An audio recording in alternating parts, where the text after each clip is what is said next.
Boa noite. Hoje é nosso terceiro programa. Nossa entrevistada de hoje é a Kátia Campos. Estamos todos. Dá mais um tempinho para as pessoas chegarem,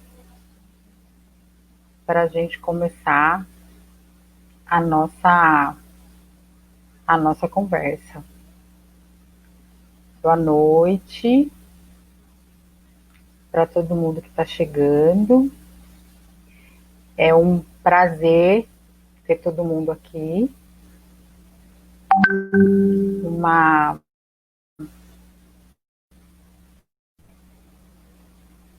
oportunidade da gente poder conversar, da gente poder trocar ideia. Queria saber se o som tá legal, se tá todo mundo tá conseguindo me ouvir numa boa. Vocês estão me ouvindo? O som tá bom? Faz um joinha para mim, para eu saber do som. Neide, Kátia, o som tá bom? Vocês estão ouvindo o que eu tô falando? Certo, certo. Vou esperar mais um pouquinho para todo mundo ir chegando. E aí, enquanto a gente espera, eu vou falar um pouco a respeito do projeto Enegrecendo.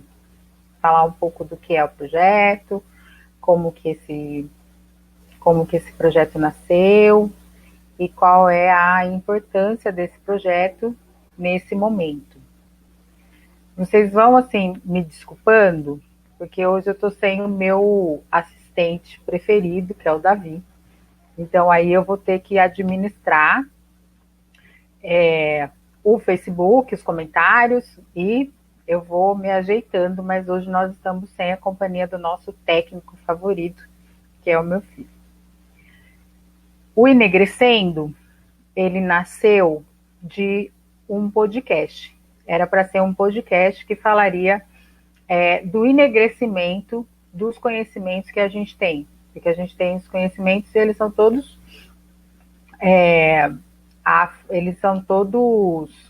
europeus, né? E a ideia do Enegrecendo era trazer conhecimentos afrocentrados, para que nós pudéssemos ter referência. E aí ele foi escrito em um edital e o edital não rolou. E aí ficou a ideia guardada.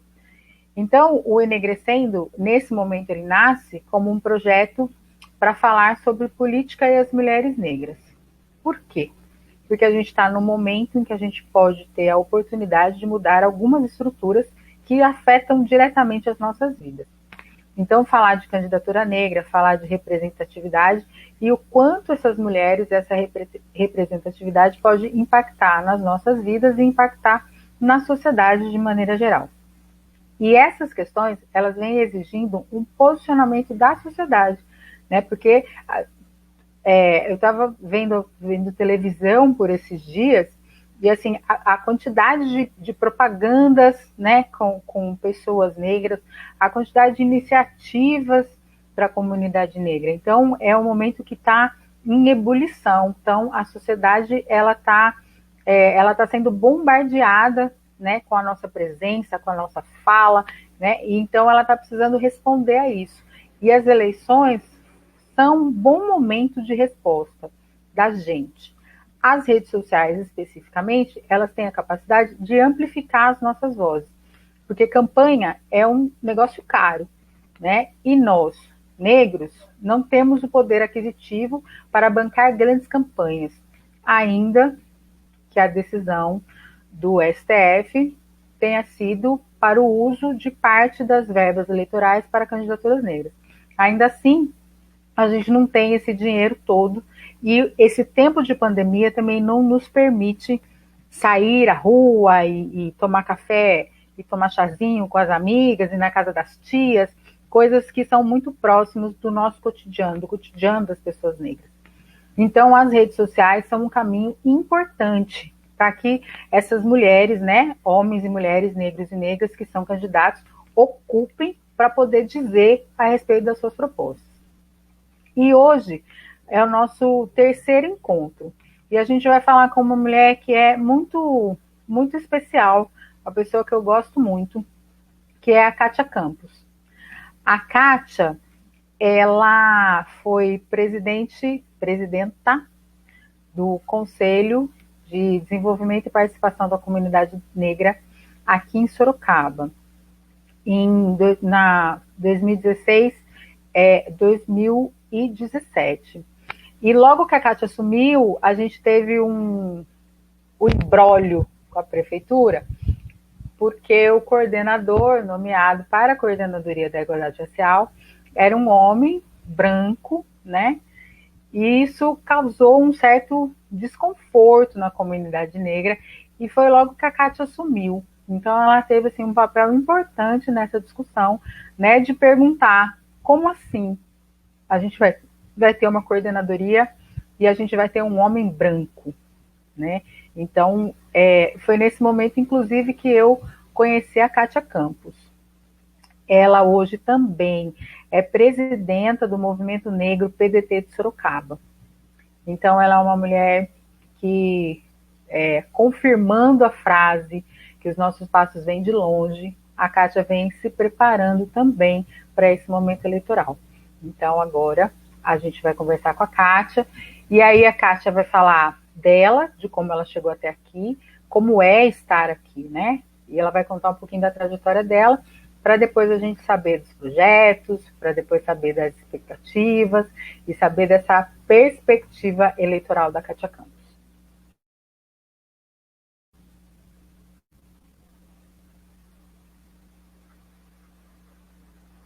Oi, Kátia, boa noite. Bem-vinda, que bom que você está aqui. Eu já fiz aí uma breve apresentação, né? Uma breve apresentação sua. Então agora eu vou deixar que você diga de você para as pessoas que estão nos assistindo. Bem-vinda, Kátia. Obrigada. Primeiramente, gostaria de agradecer o convite e parabenizá-la pela iniciativa dessas lives, né? Dessa jornada de live, porque sabemos o quanto existe a invisibilidade das candidaturas negras aqui em Sorocaba. E essa é uma forma, né, de divulgar, de mostrar as mulheres negras candidatas a vereadora. E parabéns, parabéns. E assim, como ela disse, meu nome é Kátia Campos, sou sorocabana, sou neta de Vicente, ele era concursado público, coletor de lixo, sou neta de tecelã, sou neta de doméstica e verdureiro. Sou filha do GCM Campos, que faleceu em 2018, e da Maria Inês, que é salgadeira. E através de muita luta dessa minha ancestralidade, hoje eu sou uma mulher graduada e pós-graduada. Eu tenho 35 anos, sou mãe da Carla, do Kael e da Cauane, e foi no 21 anos, quando eu tinha 21 anos, quando iniciei a faculdade em administração de negócios, eu consegui estágio na Secretaria da Cidadania. E esse estágio foi um divisor de águas na minha vida, porque eu fui conhecer mais a fundo qual é a verdadeira realidade da periferia, né? Que é você entrar numa viela e você vê, a partir daí, famílias morando, várias famílias morando, sem condições alguma, né? Sem o mínimo de condições como saneamento básico, sem comida, sem estrutura para morar. foi a partir daí que eu comecei a desenvolver e participar de ações sociais. E também comecei a fazer acompanhamento de violência doméstica, e até então a minha luta sempre foi ampla. E foi a partir de 2015, quando eu conheci a Leila Rocha, ela veio com a proposta da Marcha das Mulheres Negras, que, para quem não sabe, foi onde reuniu mais de 30 mil mulheres negras em Brasília para gritar, né, dar um basta à questão da nossa mortalidade, que a gente luta pela sobrevivência, pelo bem viver, né? E a partir daí eu comecei a ter um direcionamento mais para a questão da mulher preta, mais para a questão do racismo, né? Ações pontuais. E em 2016, estive presidenta do Conselho Municipal de Participação e Desenvolvimento da Comunidade Negra. Foi um grande desafio, onde eu comecei a gente, né, estar num espaço que a gente sabe que a gente sofre muitas opressões, muitas questões que acham que o racismo ainda é um processo da nossa mente, que não existe na sociedade, e a partir daí comecei a desenvolver ações mensais, reuniões culturais, reuniões, palestras, ações culturais também, e foi aí também, como a Maria Tereza citou, veio essa demanda, né, de colocar um caucasiano num cargo da Coordenadoria da Igualdade Racial. E aí da importância da gente saber da nossa história, de saber das leis, né, e sabemos que a coordenadoria veio de uma luta do movimento negro, que foi uma forma da gente conseguir que existisse pelo menos uma pessoa preta para falar das nossas demandas, né, dentro do executivo. E então, através da parceria, porque, como eu sempre falo, né, para vocês, a minha luta é coletiva, né, o meu mandato é popular, porque eu sempre vou em busca de quem sabe, de quem tem conhecimento. Eu sei bastante coisa, mas eu estou em constante aprendizagem, né? A gente, todo dia, temos que aprender algo diferente, mas eu tenho pessoas ao meu redor, de mestrandos, doutorandos, pessoas que já têm uma vivência, uma experiência bem maior que a minha. Então, eu sempre busco essas pessoas para, sempre baseado na lei, a gente conseguir as nossas vitórias. E foi através desse conjunto, né, da união, que conseguimos tirar, na época, a pessoa e colocar, e aí que veio a Joana, que a partir daí desenvolveu um excelente trabalho.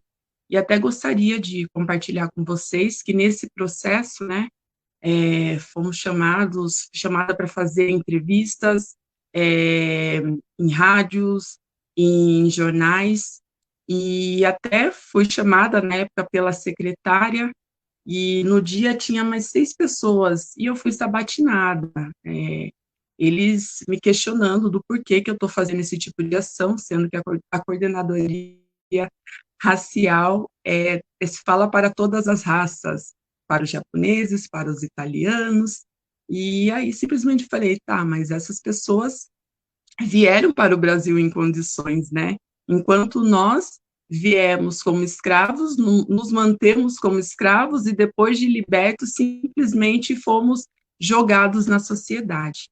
Então é isso, é sempre baseado em informações e baseados nas nossas leis. E também, em 2018, recebi o convite do Fábio Isidoro na época, e a partir daí também estive como diretora social, onde estou até hoje, né? Estou afastada porque estou em campanha, mas estou como diretora social. E me filiei em 2019 no PDT e estou como presidenta do Movimento Negro PDT. Então, esse é o resumo da minha história.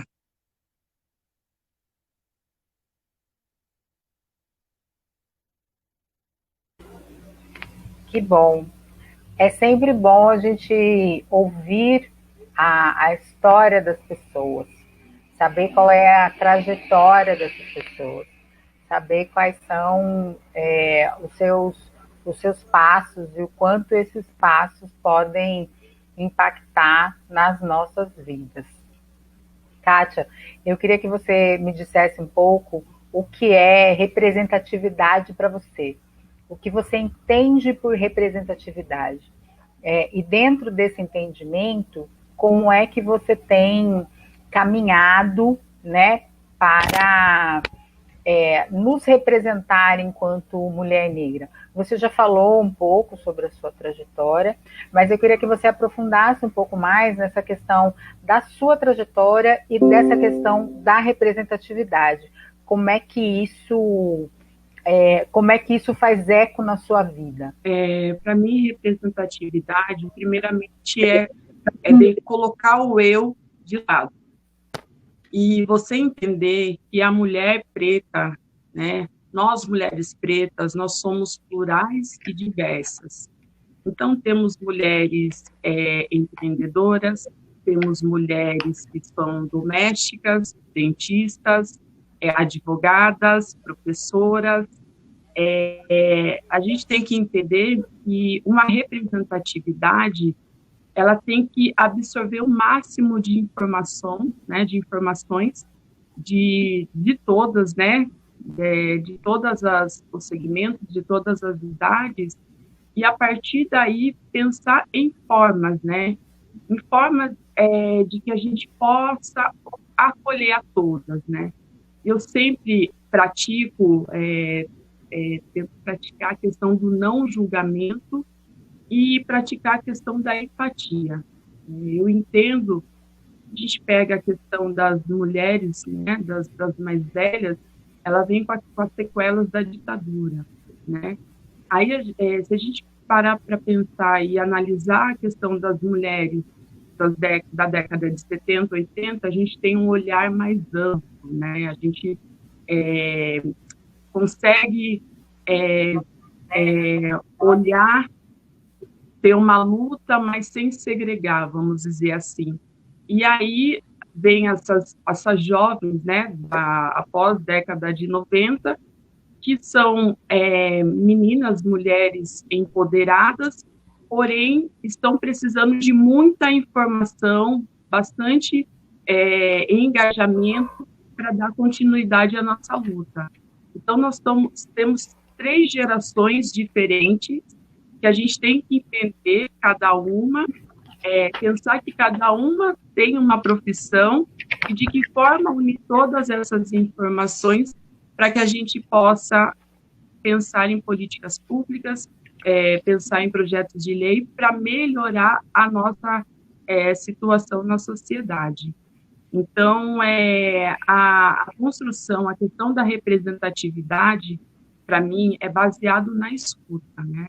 A gente tem que ouvir mais e falar menos nesse processo. Não é à toa que temos 2 ouvidos e uma boca. Então, essa questão da representatividade, para mim, seria nesse sentido. E a outra questão lá atrás, eu lutava com a questão do feminismo, né, do feminismo negro. E aí eu comecei a observar que diariamente a gente era muito questionada pelas mulheres não negras do porquê a pauta tinha que ser separada. E toda vez nós temos que explicar que as nossas demandas são diferentes, que a nossa situação é diferente na sociedade. E uma outra questão que também não batia é que o feminismo luta pela questão da igualdade, né? Vamos dizer assim, da igualdade de gênero, e aí entra a questão da mulher negra, né? Eu sou uma mulher hétero que tem um companheiro, então como eu vou lutar pelas minhas demandas e excluir o meu companheiro dessa luta? Eu tenho 2 filhas, mas eu tenho um filho, como eu vou lutar pelas minhas filhas e não lutar pelo meu filho? Então, se a gente entende que nós, mulheres negras, sofremos o racismo, e esse racismo também perpassa pelo homem, pelos jovens, pelos LGBTQ+, por todos, né? Como a gente vai excluir? Como a gente vai conseguir lutar só por nós mulheres e excluir todos?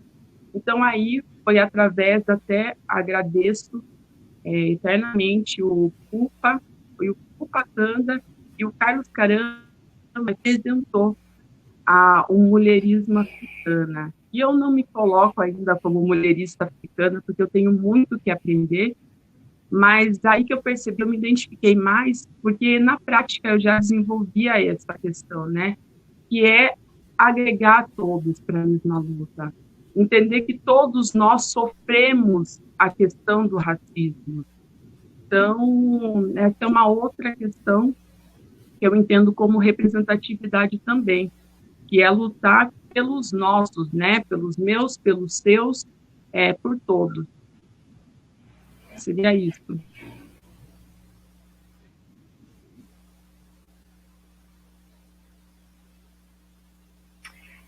A partir do momento que a gente consegue abrir, né, o nosso olhar e entender que a filosofia africana ela é uma filosofia que nos inclui para sermos melhores, né, a gente vai conseguir entender não só a necessidade da luta feminista, mas a necessidade não, mas a gente vai conseguir entender que estamos interligados. O que acontece com você, em algum momento vai esbarrar em mim, que vai esbarrar no meu filho, que vai esbarrar no meu vizinho, que vai impactar na ausência de... que vai impactar, né, a ausência de políticas públicas vai impactar nas nossas vidas. Né? Então, quando a gente fala a respeito desse conhecimento afrocentrado, né, é nesse sentido. Não é para a gente tirar o olhar, né, do conhecimento europeu e simplesmente dizer que ele não existe e voltar os nossos olhos única e absolutamente para esse conhecimento africano. Mas é conseguir entender que todos os conhecimentos são conhecimentos, que todos os conhecimentos são importantes. Né? E para que a gente tenha uma quantidade maior de informação, a gente precisa olhar para todos os lados. Eu conheço também muito pouco do mulherismo africano, mas eu acho fabuloso, né? É uma teoria que ensina você a olhar para tudo, né? Isso eu acho fantástico, né? E aí, dentro desse tudo que a gente tem que olhar, e você também já falou aqui algumas vezes que a sua caminhada e que a sua trajetória, ela vai abraçando, né, as várias possibilidades de atuação. Eu queria que você falasse um pouquinho a respeito dos seus projetos, né, e queria que você também falasse um pouco da sua área de atuação.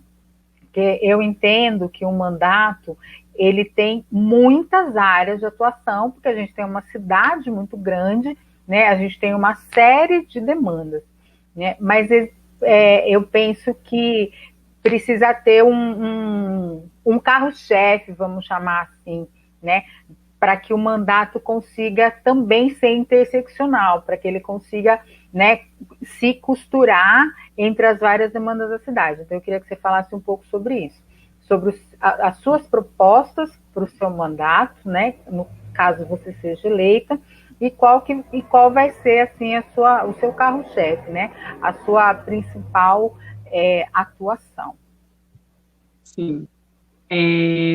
Antes de iniciar, eu até gostaria de relatar, né, de comentar do que acontece. A partir do momento que eu comecei, em 2016, a desenvolver ações de dar visibilidade, veio alguns partidos para que eu me filiasse, para que eu saísse como candidata. E a partir daí, o que eu percebi? Primeiro, que eles não queriam que eu entrasse para que eu fosse eleita, e sim para que eu fosse ou uma porcentagem, que a gente sabe que existe a cota, ou para ser massa de manobra, né, para o partido, para a chapa. E também eu percebi que eu não estava preparada, que a partir do momento que você sabe o que é ser uma vereadora, né, do que é ser, você estar representando uma população, ainda eu mais, né, ainda eu sendo uma mulher negra, eu falei, não, não é o meu momento. E a partir daí eu comecei um processo de preparação, de você, de conhecer, de entender como que funciona o sistema, como que funciona a questão do diálogo, a articulação, e eu comecei a pesquisar partidos. E foi em 2019, através de muita pesquisa, eu me identifiquei muito com o PDT, estou filiada no Partido Democrático Trabalhista, e tem um diretório, assim, eu falo que eu estou num partido, estou extremamente feliz, porque é um partido que está no processo de construção, né, vai fazer 4 anos que ele está no processo de construção aqui em Sorocaba, e a gente sabe que quando está no processo de construção, e tem pessoas com olhares abertos, olhares amplos, a gente sabe que vamos conseguir, no mínimo, dialogar as nossas pautas.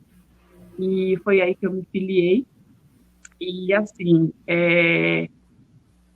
aí, por sequência, veio o Renan, né, siciliano também, que eu fiquei extremamente feliz, que era um homem que já, quando estava como presidente do Conselho Negro, ele já fazia um acompanhamento, ele era ativo nas ações. Então, eu percebi que veio uma pessoa para candidato no executivo preparado e, além disso, com um olhar para a demanda da população negra. E aí eu comecei a fazer o quê? A, a ir na rua mesmo, né? Eu tenho certeza que quem quer representar o povo tem que ir diretamente para o povo. Então, eu fui do extremo norte, fui na Zona Sul também, fui na Zona Leste, Zona Oeste, e ouvi cada pessoa. Ouvi idosos, fui,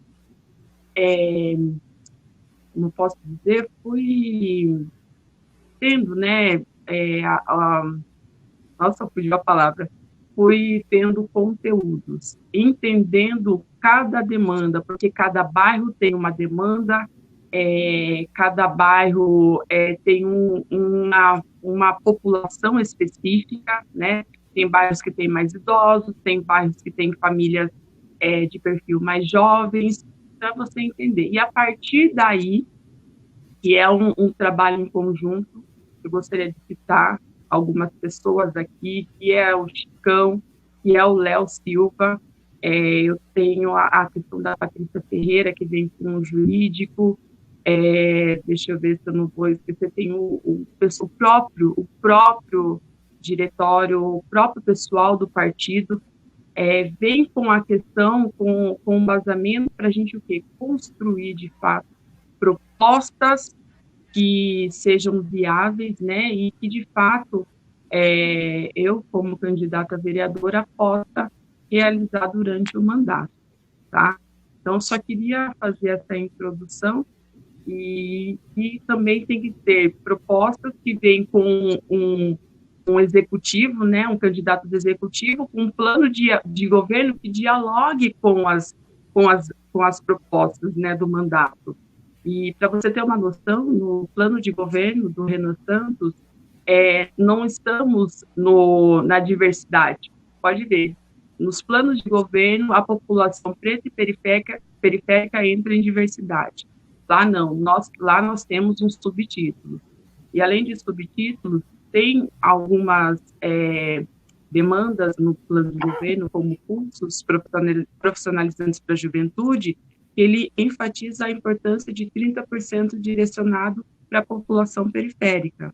Então, assim, a gente ter esse olhar, a gente saber que vamos trabalhar em conjunto, e trabalhando em conjunto a gente vai conseguir chegar no objetivo final. E, a partir de tudo isso, algumas propostas que eu gostaria de compartilhar com vocês é a questão de criar mecanismo de diálogo direto com a comunidade, né? Que é o quê? Que é com o objetivo mesmo da gente ouvir as demandas e saber que naquele local a demanda é a questão de saúde, né?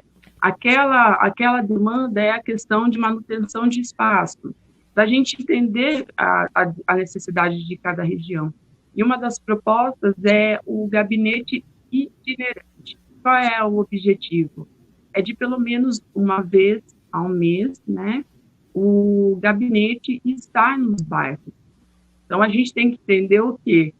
Que a prefeitura fica lá, né, na zona oeste.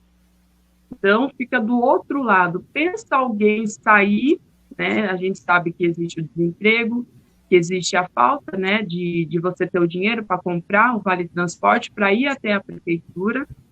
Eu acho importantíssimo, porque a comunidade, a população em si, tem que ocupar esses espaços, mas entendendo a realidade da população, é fazer com que o gabinete vá até os bairros. Então, é uma forma também de proximidade com a população. É claro que eu vou estar, né, tentar estar sempre presente, mas se não puder, sempre vai ter um assessor ali para levantar as demandas. Uma outra proposta é a questão da reativação do Sabe Tudo. Para quem eu estudava na época no Flávio, eu utilizei o espaço para fazer trabalhos, né, no computador, mas para quem não sabe, o Sabe Tudo, ele tinha uma parceria com o projeto Pérola, onde desenvolvia cursos profissionalizantes para jovens, né, e até mesmo tinha até para adultos, mas o segmento principal era para os jovens. E além de dar cursos profissionalizantes, encaminhava para emprego. Então, eles, além de contratar, que eles contratavam muitos, eles também encaminhavam.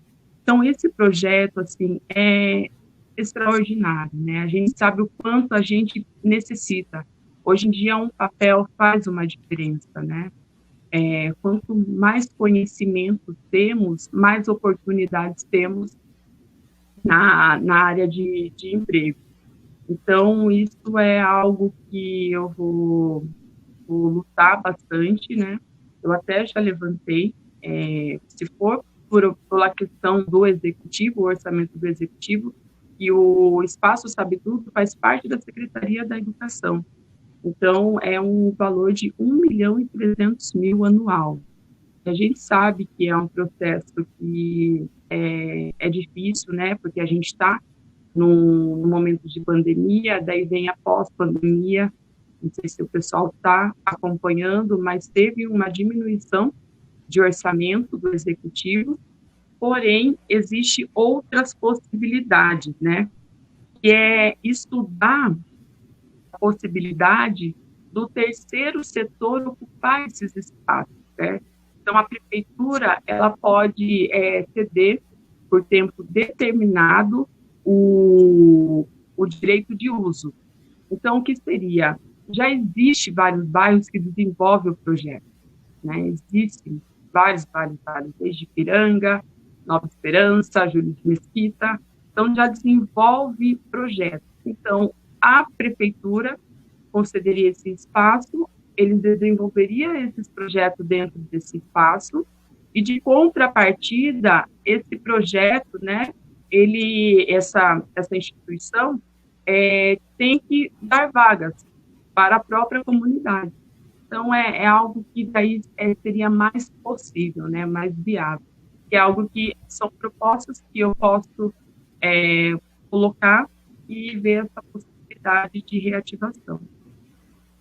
A outra questão é fiscalizar e cobrar o executivo da manutenção regular dos espaços públicos.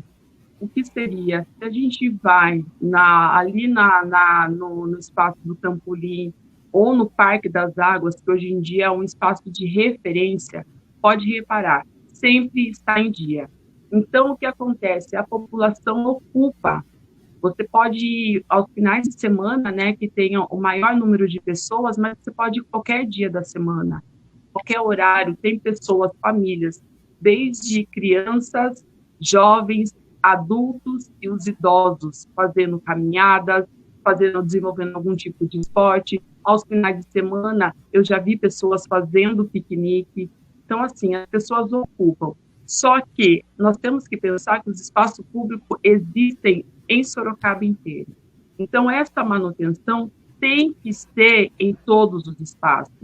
Tem que ser no Vitória Régia, tem que ser lá no Brigadeiro Tobias, tem que ser em todos os espaços, porque tendo a manutenção, tendo a questão das luzes, tendo a questão dos matos, toda a manutenção, as pessoas ocupam. E ocupando os espaços, a gente sabe que acaba afastando também a criminalidade. A gente tem que pensar que uma coisa acaba afastando a outra, né, melhorando a outra. E outro que eu acho importante compartilhar com vocês é a ampliação de atendimento de urgência em áreas descentralizadas. O que acontece, gente? Vocês perceberam que nas UBSs não tem o atendimento se a pessoa está com febre, né? Se está com sintomas urgentes, né? Que é uma demanda urgente. As pessoas têm que se deslocar para as UPAs, né? Que tem na Zona Oeste, tem na Norte e tem na General Carneiro. E, então, assim, as pessoas têm que se deslocar para serem atendidas. Só que daí entra a questão que eu falei para vocês. Pensando que as pessoas estão, ainda mais hoje em dia, a maioria desempregada, mais de 30 mil desempregos em Sorocaba. Então, as pessoas estão desempregadas, não têm locomoção, não têm carro, como uma pessoa doente, que mora lá no Vitória Régia, vai chegar na Avenida Itavuvu, no início da Itavuvu. Então, o quê? É cobrar o executivo para que eles possam começar a atender essas demandas urgentes na UBS. E daí, o que acontece? Além de ajudar a própria comunidade, né, ajudar as pessoas que moram, desafoga esses espaços da UPA, que a gente sabe que as pessoas ficam de 3, 4 horas aguardando, porque a demanda está muito grande. E assim, Tereza, posso falar mais uma?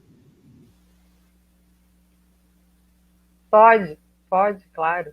Ó, uma outra questão que eu também acho importante, né, desde 2016, eu desenvolvo palestras em escolas. Eu já fui mais em 20 escolas aqui em Sorocaba, para dar importância da Lei 10.639, né, do como essa lei combate diretamente o racismo.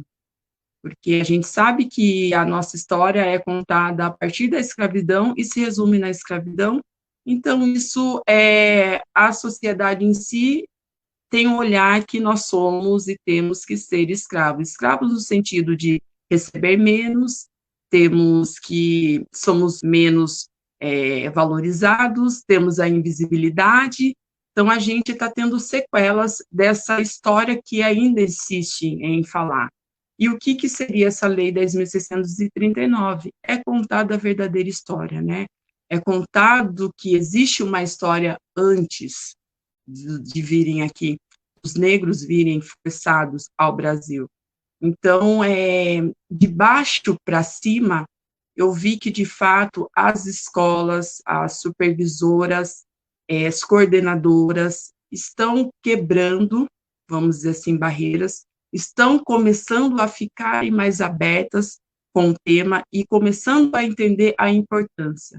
Então, de baixo para cima, além de mim, né, existe mais pessoas que já desenvolvem essas ações, né, eu conheço a Daniela Manuel com o projeto Caminho do Sol, A própria Maria Tereza, tem várias pessoas que vão às escolas, né, para desenvolver projetos. Tem o Léo Silva, que é a juventude, que desenvolve também essas conversas. Então, assim, tem a galera do hip hop, tem a galera da cultura. Então, assim, de baixo para cima, existe a possibilidade. E aí, como vereadora, é pensar em projetos de leis de incentivo. A gente precisa incentivar essas professoras, essas coordenadoras, essas supervisoras, essas diretoras, para que, de fato, seja efetiva essas leis. E é isso. É isso, mas eu começo a falar, não paro mais, né? Ah, e uma outra questão que eu gostaria de compartilhar, e eu escuto muito.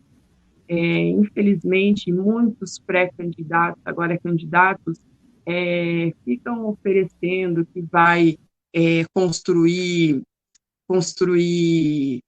postos de saúde, vai construir escola, vai limpar alguns setores. O que a população precisa entender? A partir do momento que entra o seu projeto, entra verbas, entra valores, automaticamente se torna inconstitucional. A única pessoa que administra a única setor que administra o dinheiro na sociedade é o executivo, entendeu? Então, se um candidato chegar e falar isso, você já sabe que é mentira, né? É inconstitucional. E a questão de limpeza de espaços, de manutenção de espaço, o vereador ele pode indicar, fazer indicações dos lugares para que o executivo execute esses trabalhos, esses serviços. Então, algumas coisas que eu gostaria de esclarecer, assim, que eu estou ouvindo alguns candidatos mentir, né? Essa é a palavra, mentindo para a população. Quando a gente está falando, isso entra muito nessa questão de qual é a função do vereador, né? O que um vereador faz, até onde um vereador pode ir, né? Quais são as atribuições dessa função de vereador. Então, é super importante nesse momento eleitoral que a gente, antes de escolher o nosso candidato, ou a nossa candidata, que a gente saiba o que é que eles estão fazendo lá. Para que você está votando nessas pessoas? Exatamente para não cair nesse tipo de promessa, né? Eu vou construir escola, eu vou construir posto de saúde, né? eu vou asfaltar a rua da sua casa.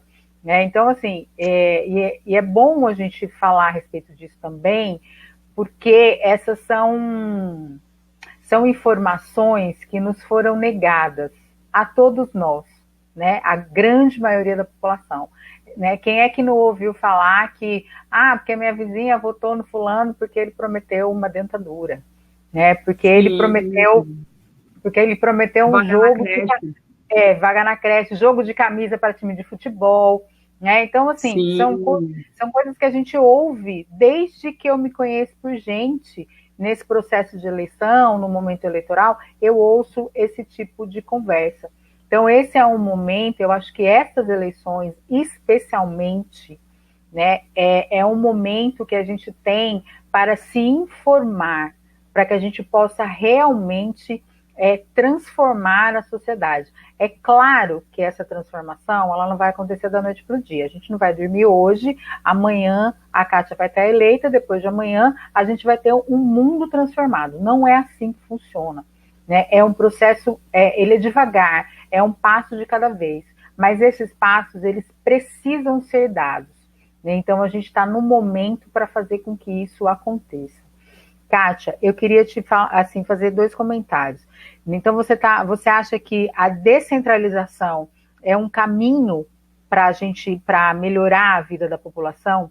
E uma outra coisa que você falou, além dessa descentralização, né, das decisões e desse processo de escuta, esse processo também de sensibilização desses servidores públicos, nesse caso você está falando da área da educação, mas essa sensibilização geral dos servidores públicos para as questões raciais. Você acha que isso tende a melhorar, né, a vida da população negra nessa questão do atendimento? E eu também quero te fazer outra pergunta, e aí a respeito mais especificamente da questão de gênero. Ser mulher neste ambiente que não foi preparado, né, para nós mulheres, como é o enfrentamento, né, deste momento? Ser mulher neste ambiente que é absolutamente masculino, absolutamente branco, absolutamente heteronormativo. Como é para você esse enfrentamento de gênero, né? Na verdade, de gênero e de raça, né? E de classe também. Sim, sim. Então, vou começar pelo final, tá? Depois eu vou pela questão que você colocou anterior. Eu acredito que esse processo de gênero, né, ainda mais sendo uma mulher preta, a gente tem que, assim, sugar o conhecimento máximo, se aprofundar de fato do que é, né, o sistema, do que é uma lei orgânica, o que é um LOA, é você entender, porque o que acontece, a todo momento nós vamos ter que provar que a gente sabe. A todo momento a gente tem que mostrar, quebrar um estereótipo, né, que a mulher serve para ser dona de casa, que a mulher serve para cuidar dos filhos, cuidar do marido. Então, assim, a mulher estando nesse espaço, primeiramente, é mostrar para a sociedade que a gente vai estar aonde queremos. Temos direito de ocupar todos os espaços. E, assim, até gostaria de falar para as mulheres que estão ouvindo de vocês ocuparem, de virem, de vocês pesquisarem, identificar o partido que vocês têm mais empatia, que dialogue com as suas questões e participem, gente. Eu percebi, né, é a minha primeira candidatura, mas da dificuldade das mulheres ainda de não estar dentro do partido. A gente precisa ocupar, a gente precisa falar, porque só estando dentro de um partido, a gente pode levar as nossas demandas, e daí vai levar para o municipal, para o estadual, para a nacional, e daí entra como propostas, e daí a gente tem que pensar que são essas propostas que mudam e transformam a nossa realidade na sociedade. Então, assim, a gente tem que parar, né, de deixar o homem falar por nós. Nós podemos falar por nós mesmos. Somos nós que entendemos os nossos enfrentamentos diários, né?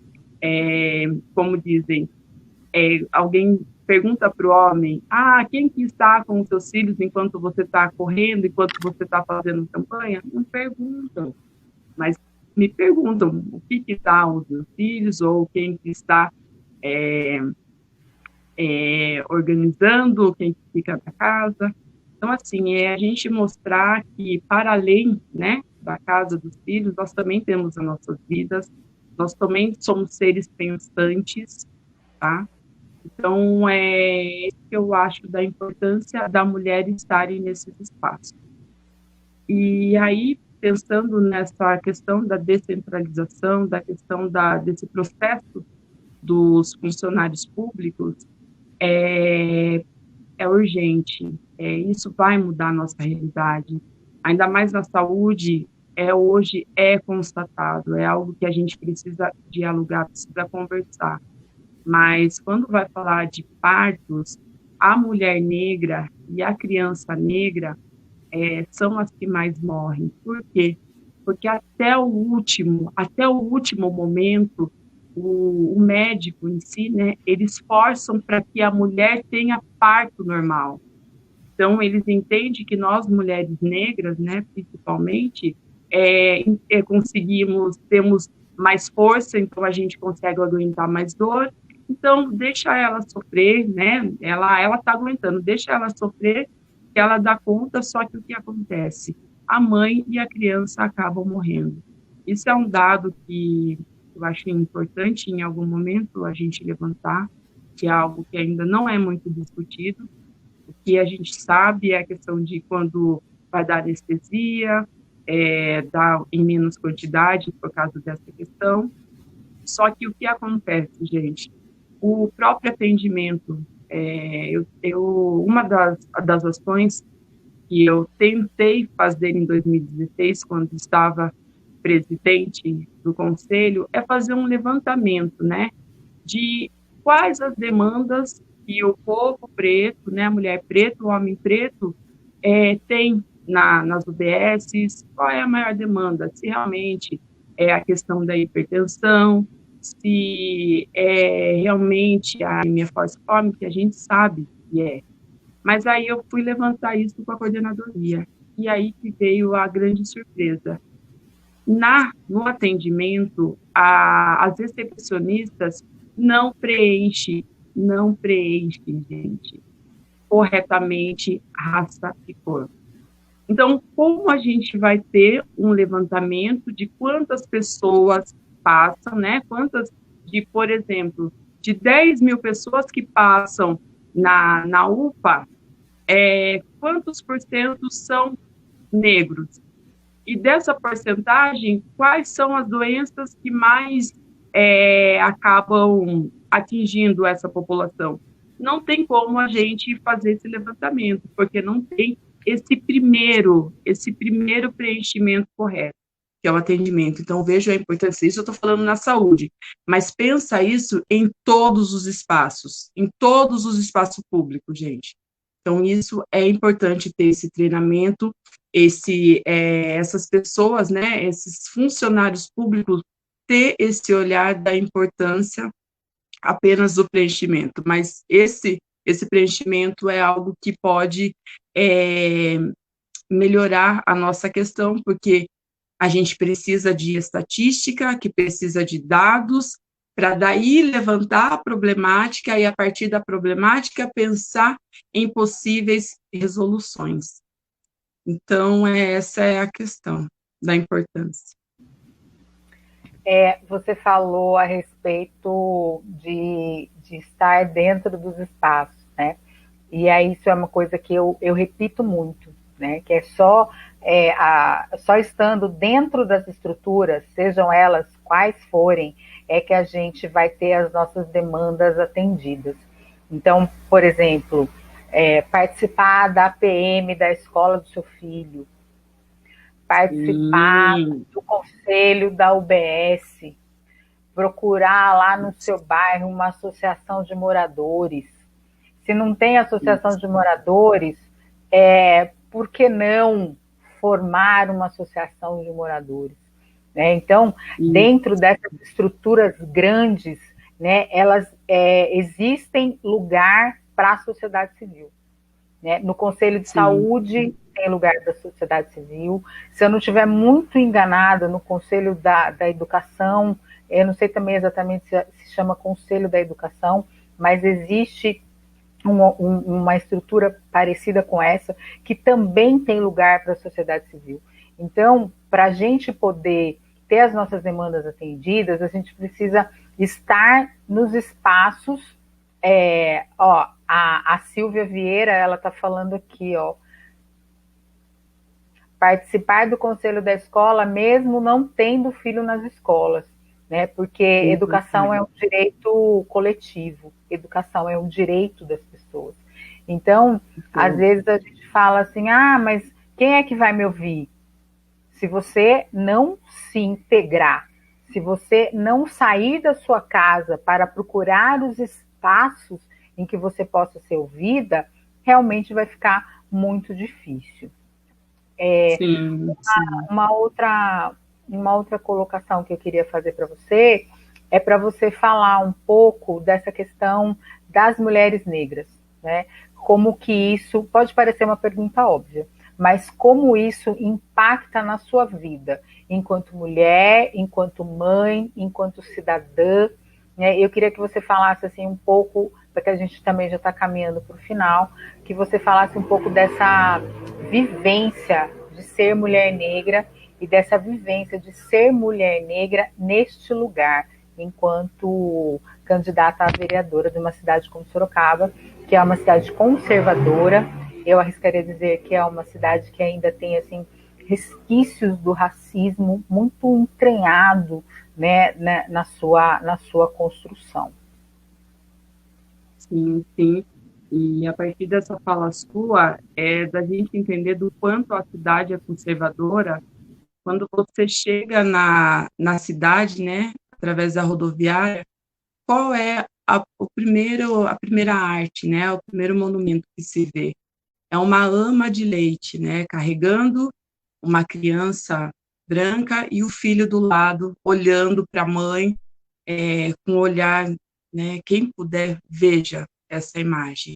Um olhar triste olhando para a mãe olhando ali, mas carregando a mulher, a criança branca. Então, assim, ainda essa cidade, né, quer nos deixar como submissas, como mulheres que servem para ser prestadoras de serviços, mas só em cargos subalternos, né? Que é a questão da limpeza, que é a questão e olha lá, né? Simplesmente para servir, essa é a palavra.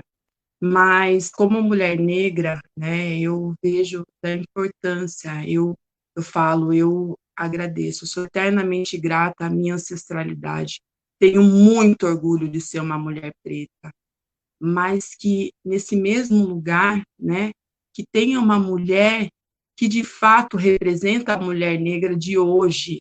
Nós não somos amas de leite, nós somos mulheres guerreiras, nós somos mulheres batalhadoras, nós somos mães, nós somos empreendedoras, nós somos candidatas a vereadoras. Então, a gente precisa, de fato, desconstruir, né? A gente precisa desconstruir esse estereótipo que ainda a sociedade, ainda Sorocaba quer nos manter, mas nós não somos essas mulheres. Então, eu como candidata, né, querendo ocupar esse espaço, nesses 104 anos de existência da Câmara Municipal, nunca teve uma mulher negra vereadora. Então, é para você entender como não é uma questão de vitimismo, não é uma questão da boca para fora, é a questão da realidade de uma sociedade racista, machista. Então, de entender que uma mulher negra, não faz parte desse espaço, mas a gente tem que mostrar à sociedade, é aí que entra nós, população sorocabana, a gente tem que entender que somos nós que temos o poder na mão, somos nós que votamos, que elegemos as pessoas que estão dentro do legislativo. E não eu acho importante ter homens, né? Existe um equilíbrio, eu não acho que tem que excluir, mas tem que ter um equilíbrio, né? De ter homens e mulheres, e dessas mulheres ter no mínimo a metade, porque também sabemos que somos a maioria da população. Eu falo que por 2 vezes eu represento a maior população do Brasil, sendo mulher, represento 51%, e sendo negra, represento 57%. E por que eu não me vejo nesses espaços? Então, a gente precisa desconstruir que são homens de classe média, que têm o poder, que eles têm capacidade para desenvolver projetos, para melhorar a nossa situação, para administrar. Então, a gente entender que nós mulheres negras, também somos capazes. E até queria compartilhar com você, nesse processo de ir nas ruas, de ir nos locais públicos, para dialogar com a população, o que me deixou muito preocupada é que, antigamente, né, só nos sobravam, eu vou usar esse termo, vagas no setor da limpeza. Pode ver, a gente via muitas mulheres negras nos shoppings, nos bancos, em supermercados. E o que me preocupou demais, que agora, né, através da pandemia, que a pandemia é 2020, a gente tem que lembrar, em 2019, veio um desemprego muito grande, muito grande. Então, lá em 2019, já havia a questão do desemprego, então muitas pessoas passaram a desenvolver serviços, né, que alguns dizem com olhar empreendedor, mas essa é uma forma romanceada que eu não quero me aprofundar na questão, mas muitos começaram a desenvolver, fazer pão, fazer comida, por causa do desemprego que ocorreu muito forte em 2019. Aí vem a pandemia. Só que o que acontece? Está tendo a recontratação, né? Porque a pandemia, estamos em bandeira verde, que sabemos que é uma estratégia política, porque a mortalidade ainda está acontecendo, a doença ainda está acontecendo, mas os espaços estão abrindo. E aí, o que eu estou observando é que nem as mulheres pretas estão nesses serviços gerais. Se vocês observarem, agora são mulheres não negras, ainda na faixa etária de 30, 40 anos, e aonde estão as nossas mulheres pretas? Se elas não estão tendo nem a oportunidade, né, de serviços gerais, aonde estão as nossas mulheres pretas? Então, assim, aí que eu vejo também uma outra questão do incentivo, né, da capacitação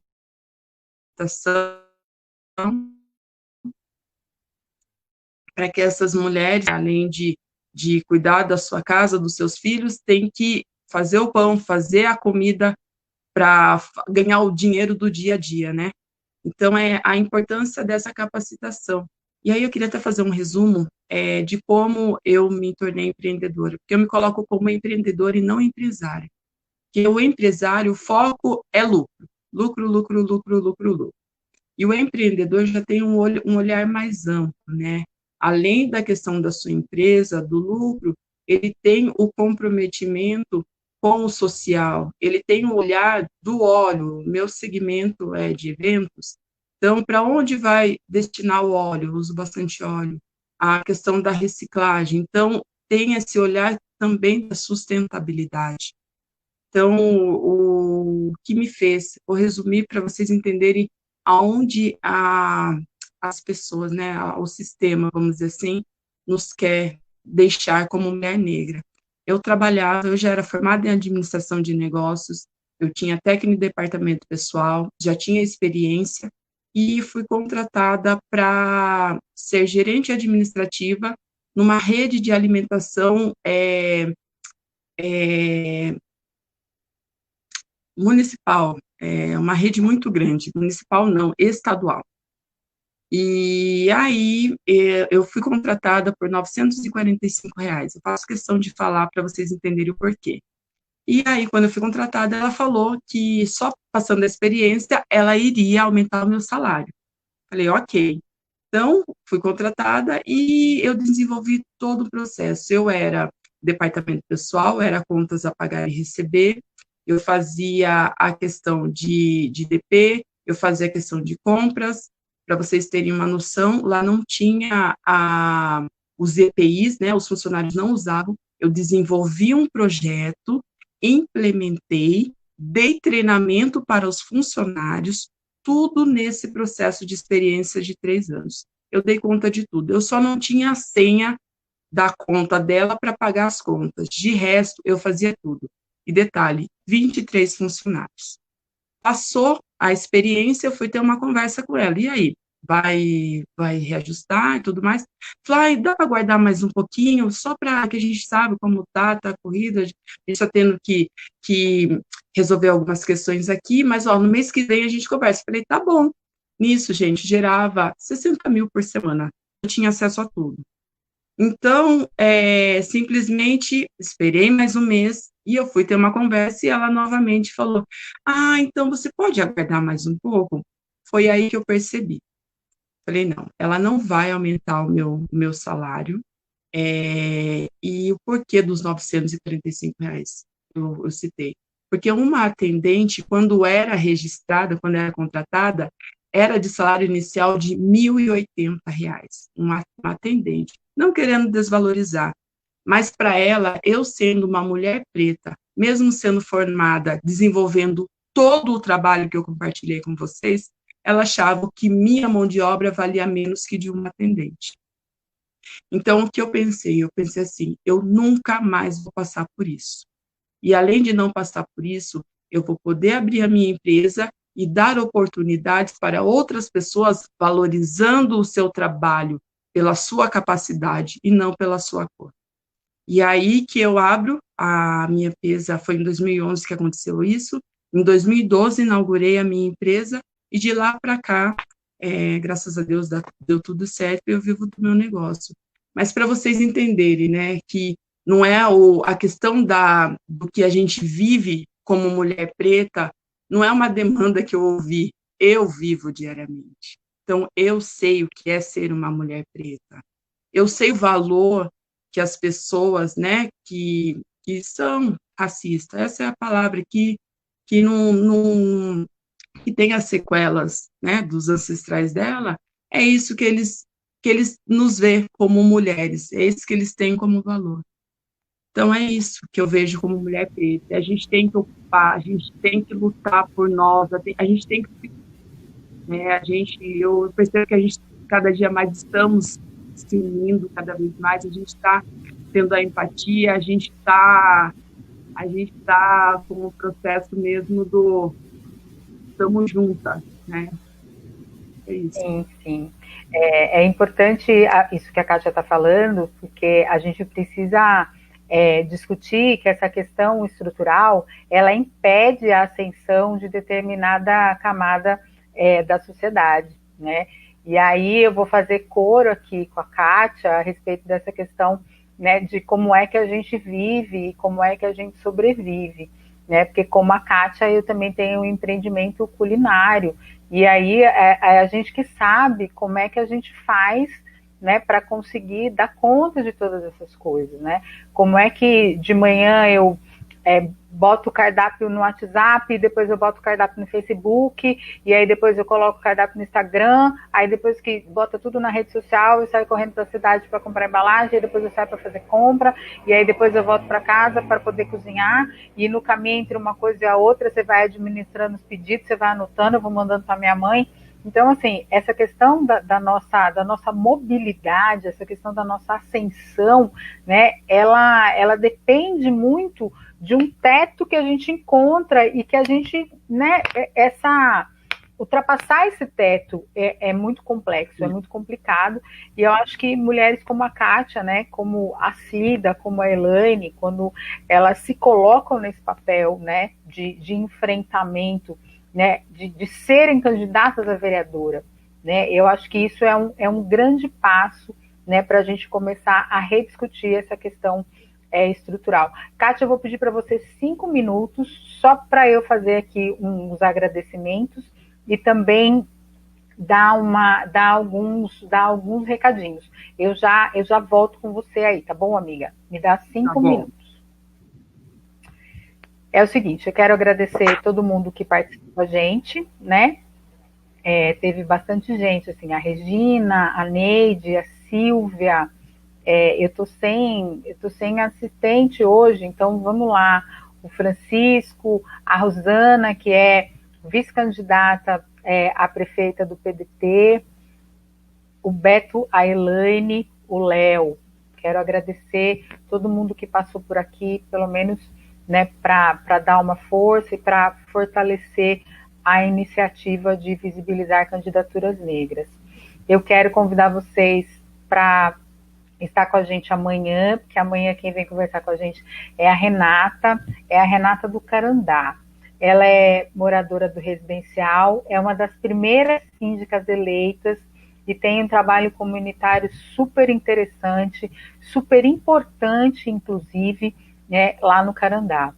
Eu queria convidar todo mundo para estar aqui amanhã, nesse mesmo horário, né, às 8 horas, para a gente conversar com a Renata. Uma outra coisa que eu queria dizer é que o Enegrecendo agora, né, tem uma parceria com o canal Vozes Negras, para a gente poder ampliar a voz dessas mulheres. O canal Vozes Negras é um canal do YouTube, né, que a Camila está passando para lá essas entrevistas. E na outra semana a gente vai fazer uma série de entrevistas com candidatas do município de São Paulo, que também são mulheres negras, que também estão se colocando na disputa para a vereança no município de São Paulo. Por que a gente resolveu ampliar essa questão das vozes? Porque nós somos mulheres, nós temos vozes, né, e existem espaços que precisam ser ocupados por nós.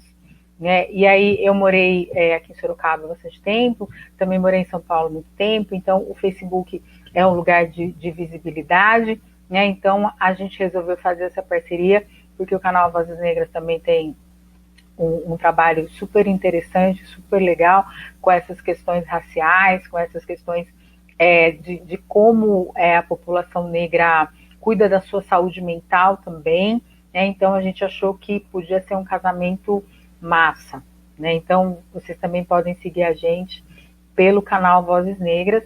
Vou repetir, amanhã às 8 horas vamos conversar com a Renata do Carandá. Eu espero todo mundo por aí.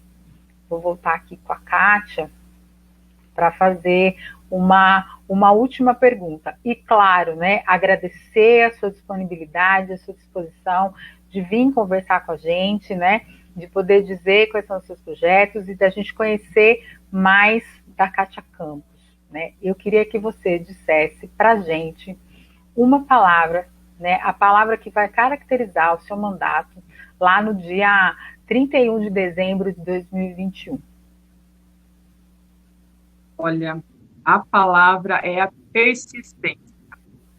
Que eu falo, nós como negros e negras, o nosso sobrenome é resistência, mas é a persistência que vai ser a palavra que vai predominar, porque diariamente, incansavelmente, arduamente, eu lutarei pelas nossas pautas.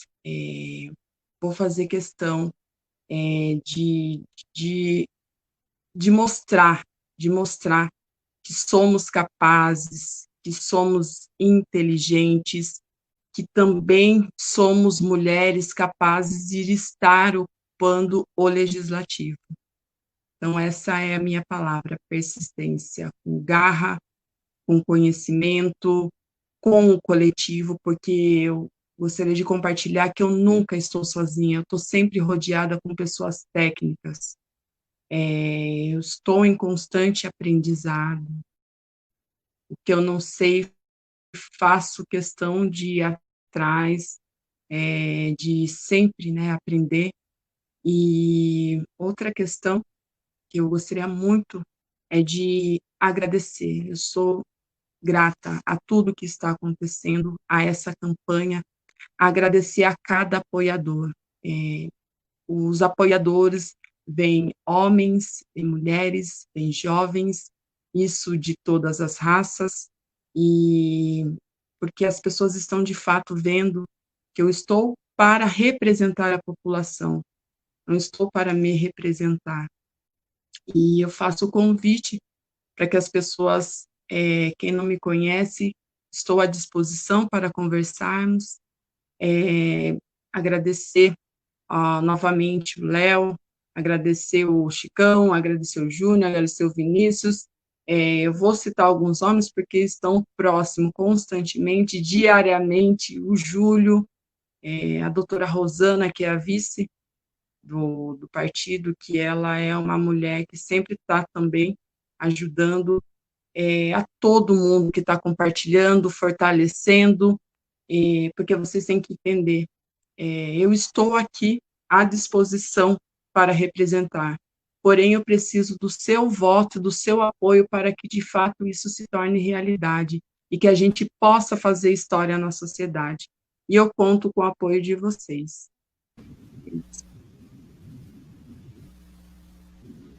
Kátia, qual é o seu número? Kátia Campos, 12122. 12122. Nas redes sociais, Kátia Campos, estou pelo PDT, como falei, estou à disposição. E como eu sempre falo, juntos somos mais. Gente, eu quero agradecer de novo a presença da Kátia, né? Agradecer de novo a presença de todos vocês e convidar todo mundo para estar aqui amanhã para a gente conversar com a Renata. Então, a gente vai conversar amanhã com a Renata, depois a gente vai conversar com a Adriana, a gente vai conversar com a Lourdes Liege, e aí a gente ainda conversa com a Sara. Então, a gente está no momento de conhecer essas mulheres, e é importante a gente conhecer as pessoas para a gente ter condição de votar. E antes de eu acabar, eu quero fazer um convite para vocês. Na quinta-feira, 18 horas, eu vou fazer um bate-papo no SESC, falando a respeito da literatura, da escrita, na verdade, como um instrumento de transformação e fortalecimento da vida das mulheres. Então, eu também aguardo vocês na quinta-feira, 18 horas, no site do SESC. Então, essa semana a agenda está lotada, a agenda está lotada de entrevista, está lotada de informação, também está lotada de comida, está lotada de trabalho, né? E que Oxalá, na sua infinita grandeza, possa nos fortalecer para seguir em frente. Obrigada, minha amiga. Um beijo para todo mundo que está aí. Boa noite. E eu esqueci de duas coisas que eu acho importante, além, eu esqueci do nome da Fernanda, e também agradecer ao Movimento Negro PDT da Estadual e da Capital também, e a gente está fazendo uma ponte, eles apoiam muito, e no nome do Everaldo e da Neudes, e acho importante também compartilhar. E como falo, né, é um conjunto, gente. Tudo isso que vocês estão vendo, esse processo, não é sozinha, não estou sozinha, é uma construção coletiva. Então, bora junto essa semana. Um beijo, Cássia. Boa noite para você e boa noite para todo mundo que está por aí. Um beijo. Tchau. Boa noite. Gratidão.